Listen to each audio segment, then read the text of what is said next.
আবার আসিব ফিরে এই বাংলার তীরে কবি জীবনানন্দ দাশের একটি বিখ্যাত কবিতা। আর এই কবিতাকে বাংলাদেশ থেকে পলায়নরত ধনী হাসিনা আজকে নতুন করে রচনা করেছেন। এই বাংলাদেশের মাটিতে আবার আসিব ফিরে, হয়তো আনসার লীগ হয়ে নয়তো ইসকন লীগ হয়ে। এটাই হচ্ছে হাসিনার আজকে নতুন কবিতার নতুন ভার্সন। প্রিয় বন্ধুগণ, আজকে সারা বাংলাদেশে বাংলার মানুষ আওয়াজ তুলেছে, এই বাংলাদেশে হিন্দুত্ববাদী শক্তি ভারতীয় কোন আগ্রাসন তাবেদারি চলতে দেওয়া হবে না। এই বাংলাদেশের মাটি শহীদ তিতুমিরের মাটি, এই বাংলাদেশ হাজী শরীয়তুল্লাহর বাংলাদেশ, এই বাংলাদেশ শহীদ মীর মুগ্ধের বাংলাদেশ, এই বাংলাদেশ শহীদ আবু সাঈদের বাংলাদেশ। এই বাংলাদেশে কুখ্যাত নরেন্দ্র মোদী কিংবা ভারতীয় আধিপত্যবাদী শক্তির কোন তাবেদারি চলতে দেওয়া হবে না। আজকে ভারত আমাদেরকে হুমকি দেয়, তারা নাকি তাদের সীমান্ত বন্ধ করে দেবে।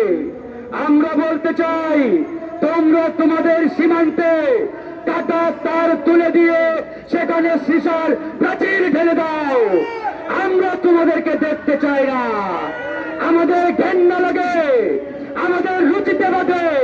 সুতরাং আমরা ওই দিল্লির দিকে তাকাতে চাই না। প্রিয় বন্ধুগণ, আজকে এই বাংলাদেশে পরিকল্পিতভাবে একটি সাম্প্রদায়িক দাঙ্গা লাগানোর চেষ্টা করা হচ্ছে। এই সাম্প্রদায়িক দাঙ্গা লাগিয়ে তারা এই বাংলাদেশকে অস্থিতিশীল একটা পরিস্থিতির দিকে ঠেলে দেওয়ার চেষ্টা করছে। আমরা স্পষ্ট করে বলতে চাই, এই বাংলাদেশে আমরা যতদিন বেঁচে থাকবো ততদিন এই বাংলাদেশ নিয়ে ভারতকে আর খেলতে দেওয়া হবে না। একটি বিষয় বারবার ভুল মেসেজ দেওয়া হচ্ছে। ইসকনকে বলা হচ্ছে ইসকন নাকি একটি হিন্দু সংগঠন। এটি পরিষ্কার মিথ্যাচার, মিথ্যা তথ্য। ইসকন কোন হিন্দু ধর্মের সংগঠন নয়। হিন্দু ধর্ম নিয়ে আমাদের কোনো অ্যালার্জি নেই, আপত্তি নেই। বৌদ্ধ ধর্ম বলেন, খ্রিস্টান ধর্ম বলেন, এরা এদেশের নাগরিক, এদেশের ধর্ম। সুতরাং বাংলাদেশের ইতিহাস হাজার বছরের ইতিহাস। আমরা হিন্দু, মুসলমান, বৌদ্ধ, খ্রিস্টান হাজার বছর ধরে একসাথে বসবাস করে আসছি।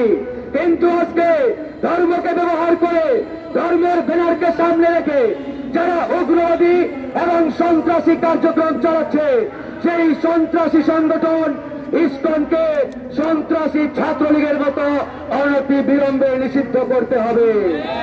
এখানে পরিষ্কার বক্তব্য, এই সরকার যদি ইসকনের প্রতি উদারতা দেখায়, দুর্বলতা দেখায়, তাহলে এই সরকারের বিরুদ্ধে আমরা কঠোর হতে বাধ্য হব। ডক্টর মোহাম্মদ ইউনূসকে বলতে চাই, আপনি যে চেয়ারে বসে রয়েছেন, এই চেয়ার আমার আপনার এদেশের হাজারো শহীদের রক্তের উপরে দাঁড়িয়ে আছে। আপনি এই রক্তস্নাত চেয়ারে বসে রয়েছেন, এই চেয়ারে বসে শহীদদের রক্তের সাথে বেইমানি করার কোনো সুযোগ নেই। আজকে এই সরকার যদি উগ্রবাদী সন্ত্রাসী সংগঠন ইসকনের প্রতি ন্যূনতম দুর্বলতা দেখায়, তাহলে আমরা ছাত্র জনতা রাজনৈতিক দলগুলো চূড়ান্ত সিদ্ধান্ত নিতে বাধ্য হব। আমাদের চোখ ঢাকার দিকে, আমাদের চোখ দিল্লির দিকে নয়। যে সকল রাজনৈতিক নেতারা এখনো মনে করেন আপনাদের ক্ষমতার খুঁটি দিল্লিতে গাড়া হয়েছে, আমরা বলতে চাই সময় আছে, সুযোগ আছে, শুধরান।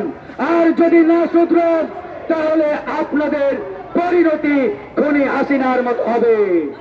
মনে রাখতে হবে, বাংলাদেশের ক্ষমতার উৎস এদেশের জনগণ। সুতরাং ছাত্র জনতার শক্তির উপরে আস্থা রাখেন, ভরসা করেন।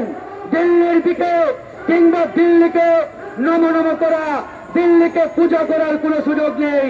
যারা পূজা করছেন এখনো সময় আছে, আমরা আহ্বান জানাই ফিরে আসেন, নয়তো বাংলাদেশের জনগণ চূড়ান্ত সিদ্ধান্ত নেবে আপনাদের জায়গা ঢাকায় নাকি দিল্লিতে। সুতরাং বন্ধুগণ, কথা আর বাড়াতে চাই না, আমরা কিছুক্ষণের মধ্যেই মিছিল শুরু করব। মিছিলের পূর্বে একটাই বার্তা, একটাই আহ্বান, বাংলাদেশের মাটিতে